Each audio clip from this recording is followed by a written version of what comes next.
For anyone out there trying to get in shape, here are 5 rules that I've tried to live by and I've tried to get my clients to live by for over 10 years now.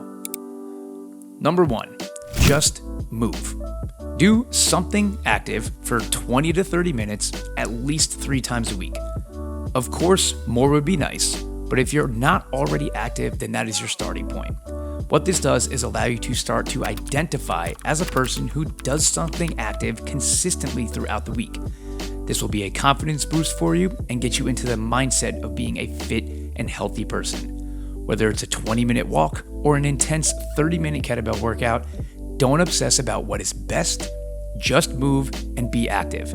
Create the habit of consistently getting active. Number 2, DES. Don't eat shit. Yes, we have to talk about food here, and we're gonna use my 70-year-old dad's eating philosophy because it is the one that he instilled in me when I was younger.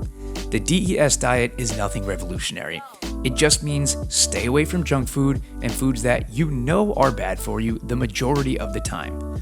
Focus on real foods like meat, fish, eggs, vegetables, rice, potatoes, fruit, and drink enough water. If you do that the majority of the time with controlled portions, then you will feel good, perform well in your workouts, and feel confident in the way that you look. Now, if something like intermittent fasting, keto, counting macros, or something like that gives you a set of rules to stick by and that helps you, then sure, go ahead. But know that at the end of the day, all diets or ways of eating like that have the same end goal in mind, which is eating clean the majority of the time and not eating too much.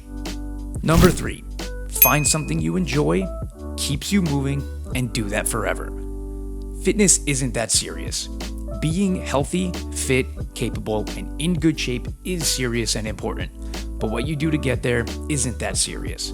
Too many people are stuck in boring fitness routines that they don't enjoy because they feel they have to be doing certain things to get in shape. You can get in great shape doing anything. Kettlebells, jujitsu, calisthenics, yoga, CrossFit, running, and everything else. Personally, I like the guidelines of doing some sort of resistance training at least 2 times a week and get your heart rate up at least 2 times a week. Now, yes, those can both be done at the same time as well. To me, those are good guidelines to follow to build a healthy and capable body. But at the end of the day, find something you like, keeps you moving, and consistently do that forever. The man who loves walking will walk farther than the man who loves the destination. Number 4, you don't need a gym. A lot of people are caught up in the mindset that they need a big, fancy gym with 200 pieces of equipment to get in shape or even to work out to begin with. Now look, I know that the act of going to a gym helps a lot of people get there and they like the social environment aspect of it, but it isn't necessary. Many people don't have the time to get to a gym, or on the flip side, don't like going to them to begin with. And that should not be a deterrent for them getting in solid workouts and getting in great shape. You can be in incredible shape with just a few kettlebells in your garage, or a set of dumbbells and a bench in your living room, or even just using your body weight for everything. Trust me, I know, gyms are nice and they allow for a ton of variety, but they aren't necessary. Number 5, and the one that is probably going to bother the most amount of people. Be mindful of alcohol. And look, I'm not telling you to completely stop drinking. I haven't and probably never will. I still love a good beer or cocktail at dinner and a fun night out with friends from time to time.